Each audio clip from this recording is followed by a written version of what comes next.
last piece, I wasn't sure what I was going to do. I had a light, funny piece, but I have another piece that's not so light, but there's so many friends here and so many family and patients that are friends, family that are patients. And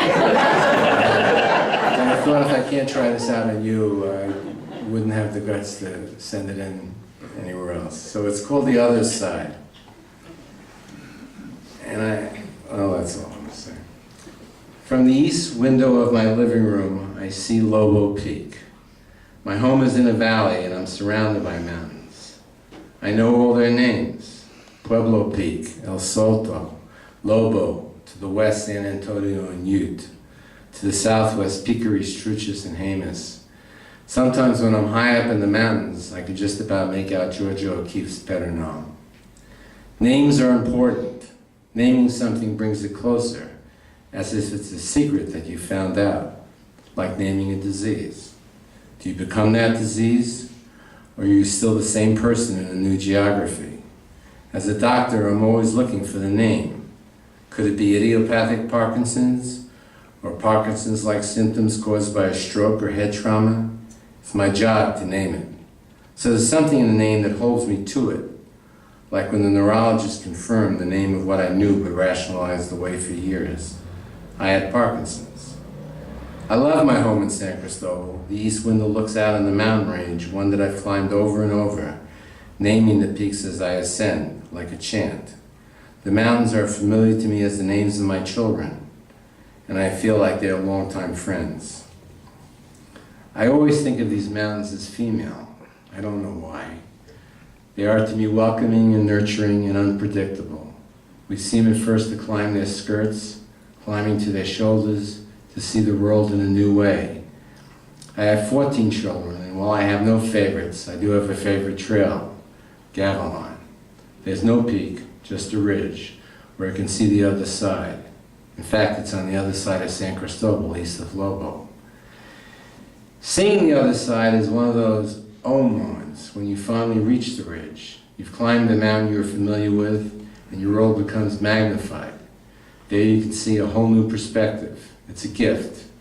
You don't see the other side until you reach the ridge, and then it's like suddenly finding another room in your home. In every season there is newness, and every hour the light changes. I have such clarity in the mountains, but such density in my physical being. I know there must be another side to this life, but I can't believe it yet. Why am I so clear there and so doubtful down below? At the ridge at Gavilan, the mountains change their colors. The light is gold at midday. In the meadow below the ridge, aspens shiver, and the greens are bright and silver, or tinted with a plum color. The sky behind them goes from a deep sea blue to light paleness, almost white. All the color here is subtle. You must really look. The clouds come upon you quickly, warning you to leave.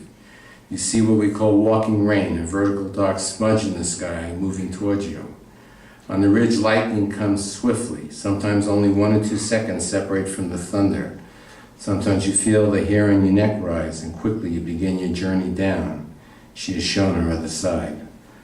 On the other side of Gavilan, you're surrounded by other peaks in the Sangre de Cristo range: Wheeler, Simpson, Walter, Chicachina, Lake Fork, Vallecitos. Wheeler Peak is the highest in New Mexico at 13,161 feet. People who love mountains love to name the height of them. When I climb, it's as if I found my church. Parkinson's affects your balance and makes your legs heavier, so you have to work harder physically to accomplish what once came naturally. I must consciously lift one leg at a time, and it's like I'm climbing, even when I'm on flat ground. 3 years ago, already being diagnosed for several years, I knew I could no longer technically climb, that I would no longer be on ropes and hopping over crevasses. My ego persuaded me to reach for one of the great mountains. I picked Kilimanjaro because it was not technical, but one of the 7 summits, the highest point in Africa. Was I totally irresponsible, selfish? I can't seem to answer that. When climbing uphill and pushing your body, you focus only on the breath. And sometimes when it's so steep like in Kili, I'd only be able to take 20 steps, lean over my walking stick, breathe, and listen to my heart. But it's this physical exhaustion that is so exhilarating, even the suffering. I went to Kilimanjaro in 2011 and took my adopted son Kevin's photo with me. He had died a year before, and I buried his ashes on the North Ridge, just above our home in San Cristobal, a spot I'm drawn to almost every day, to remember my son. What could be more fitting, I thought, than to leave his photo, this beautiful and tragic African-American boy on the highest point in Africa. Perhaps that was my real goal, to reach a kind of freedom, or Uhuru. What will my freedom be? Bradykinesia, tremor, freezing gait? Can I surmount these names? Are they simply names? Will I get to the other side? Is there a Uhuru point for me metaphysically? Will I see a Mount Meru or just darkness? When in Kilimanjaro, on the ridge, en route to the summit, I did see Mount Meru in Tanzania, the vast gold plains of Africa, the sun rising on one side and the full moon setting on the other side.